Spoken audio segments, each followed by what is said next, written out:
Mr. Ed Miliband, MP, Leader of the Opposition. Thank you. Thanks very much. I know there's no shortcut back to us for power.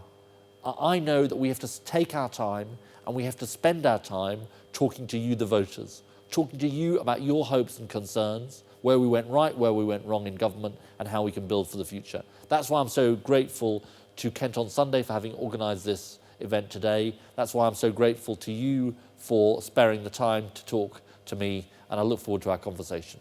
Thank you very much. I recently listened to your interview on the Today programme. I believe you said something along the lines of that implied you were too busy to go to the student protest because you had something else to do. How do you expect the public to put their faith in you to change Britain if something that appears to be one of your main aims you don't seem to fully support in your spare time? I'm sorry if it came across as me saying I was too busy.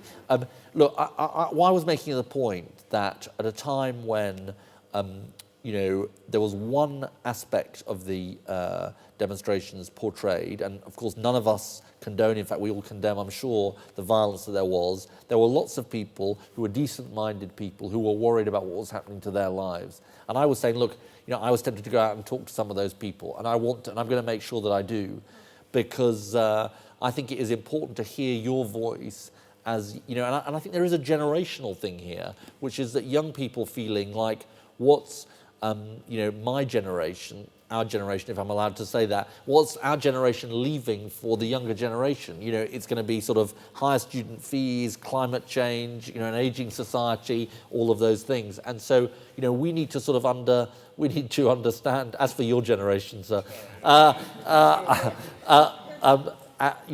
so I think we need to accept sort of our responsibility in that respect. So I'm very keen to talk to some of the people who have the concerns that they have. Were you on that first protest, Virginia? Yes. And what was your impression of it? I never felt in danger at any point. I think in one newspaper I read people were throwing fire extinguishers off roofs when it was one fire extinguisher, and it was not a violent protest, and the atmosphere there felt really like everyone felt like they were really participating in democracy. I think in the way of these things, the small minority, however many people it was, the one person who threw the fire extinguisher off, the people who did the terrible damage in Millbank, get the publicity and sort of ruin it for everybody else. I feel we've got to understand the sense of anger, peaceful anger, that there is among many young people who think, hang on, we're just seeing our tuition fees tripled, we're seeing our educational maintenance allowances taken away. What's that going to mean for our future? And I do think there is a role for us to speak up for that, and it's something that I will endeavour to do. Considering you won the leadership election by the union vote, would you encourage a day of civil peaceful protest against the swingeing cuts of this government if the TUC called upon all workers to protest? The aim has to be to win people's support for their opposition to the cuts. And going on strike may well not be the answer to winning people's support, because it may make people feel not very happy about the people who are going on strike. And so I think we've got to find ways in which, and the unions have to find ways, in which they can persuade people to sort of support them, which are about, as you say, obviously peaceful action, but aren't necessarily the conventional means of doing it. That doesn't mean to say that going on strike is always ruled out. Sometimes people will do that as a last resort. But I just think that, I've seen too many examples in Labour's history where people have gone out on strike, unions have gone out on strike, and actually it's just alienated the public.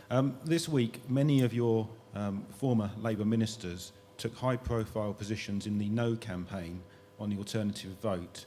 And I'd like to know how you will use your position as leader of the Labour Party to campaign to ensure that there is a yes vote. I do say, just to make this point, the government isn't going about the process of really political reform in quite the way I would have liked, because I see the alternative vote as going alongside reform of the House of Lords and wider reforms that I would hope would happen. And they've narrowed it down to this issue, and they're also holding the referendum on the same day as the local election, which I think is going to be extremely confusing for people, frankly, and extremely confusing for us as we try and go about our campaigning. But I will support the alternative vote in a referendum. Hello, I was just wondering if you could live off national minimum wage. Jenny, I'd find it very difficult to live on the national minimum wage.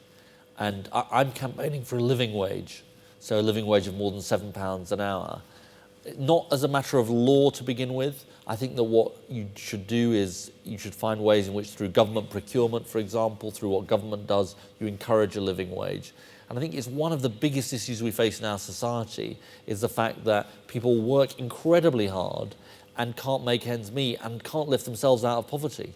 And that's why I think the living wage is such a powerful idea. So, you know, I totally take the point that you make. I think people are underestimating the fragility of the coalition. A couple of by-elections, it could get exciting. People are on the streets. Have you got a fallback plan that says you're ready for power in 18 months, not a journey of 5 years?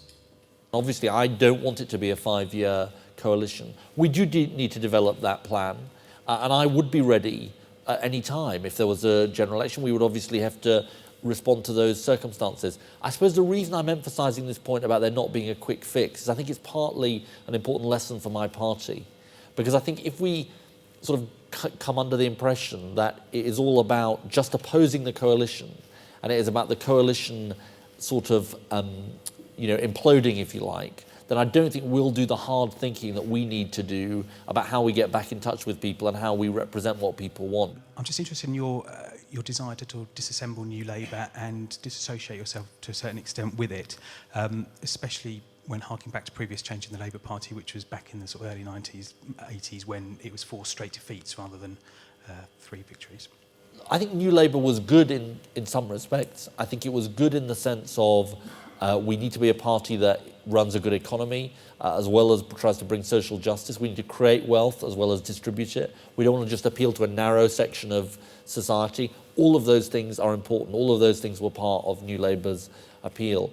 But I'm afraid that what happened, and it does happen to governments, is that gradually New Labour, and this is why I say we have to move away from it, gradually New Labour sort of lost touch with people. And I think people felt we'd lost touch with them. So my mindset is we've got to turn the page. We've got to think anew about the problems that the country faces.